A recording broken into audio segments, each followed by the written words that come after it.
Welcome to CalRecycle's presentation of What is a Rigid Plastic Packaging Container, or RPPC.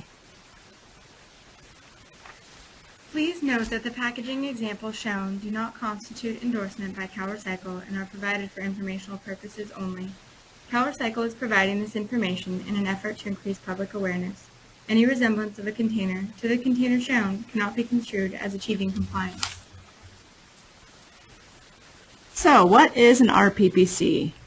As defined by CalRecycle statutes and regulations, in order for a container to be considered a regulated RPPC, it must meet all of the following conditions. An RPPC must be made of plastic, except for incidental portions of the packaging, such as handles, caps, lids, hinges, or additives, like pigments or stabilizers for the plastic. An RPPC must have a relatively inflexible shape or form. Essentially, it is a rigid container when holding a product. It also must be thicker than the ASTM guidelines for film plastic. So the container's thickness must be greater than or equal to 0.25 millimeters, which is 0.01 inches.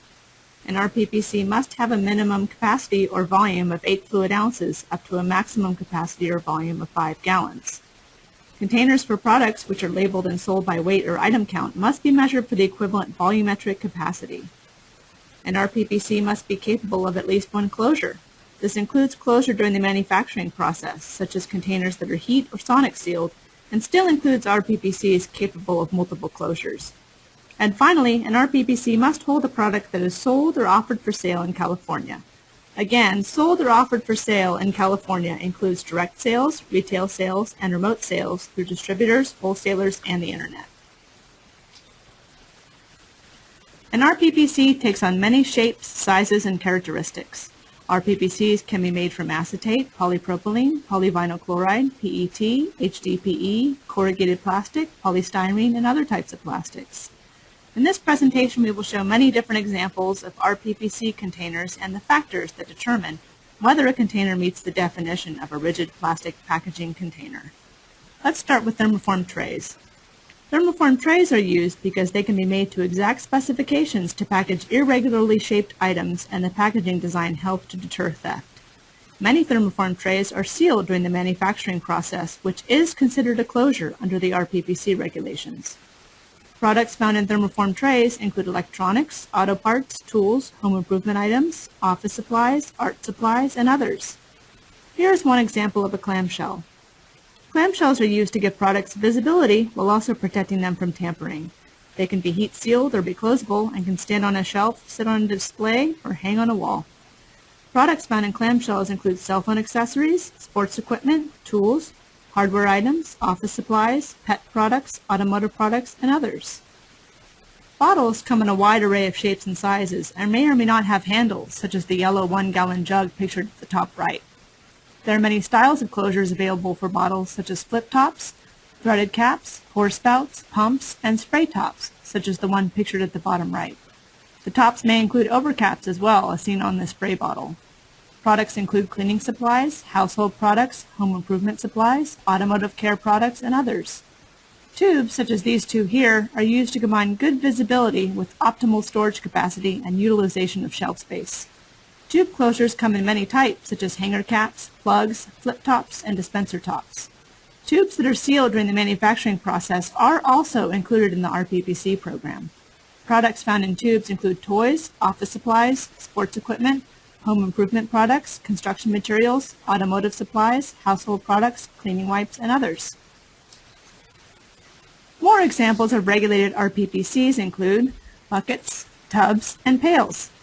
Buckets, tubs, and pails are used to hold a variety of fluid and solid materials that require a container with a larger size and durability. They usually have a handle for transportability and can be round, square, or oblong. Lids come in a variety of styles, including threaded, hinged, pry-off, and pour spout. Products can include cleaning supplies, pet supplies, home improvement products, gardening supplies, construction items, automotive care products, toys, and others. The last two general container examples we have to show you are boxes and rounds. Boxes and rounds are used because they are economical, versatile, easy to ship, and can maximize shelf space. They are found in a wide array of sizes and shapes, and many can fold flat when not holding a product. Products found in boxes and rounds include jewelry, household products, art supplies, office supplies, CDs, DVDs, tools, and others. For the purpose of this presentation, we will assume that all of the example RPPCs shown are sold in California and meet the capacity requirements of 8 ounces up to 5 gallons in volume. The RPPC law impacts a wide spectrum of packaging containers with volume capacities equivalent to 8 ounces or 1 cup up to 5 gallons or its equivalent volume. We would like to note that the 5-gallon bucket shown here has a greater capacity than 5 gallons. However, the majority of businesses that use this bucket report this as a 5-gallon bucket due to the labeled capacity of the product. The difference in capacity is due to the headspace needed for the transport and storage of liquids and the settlement properties of dry goods.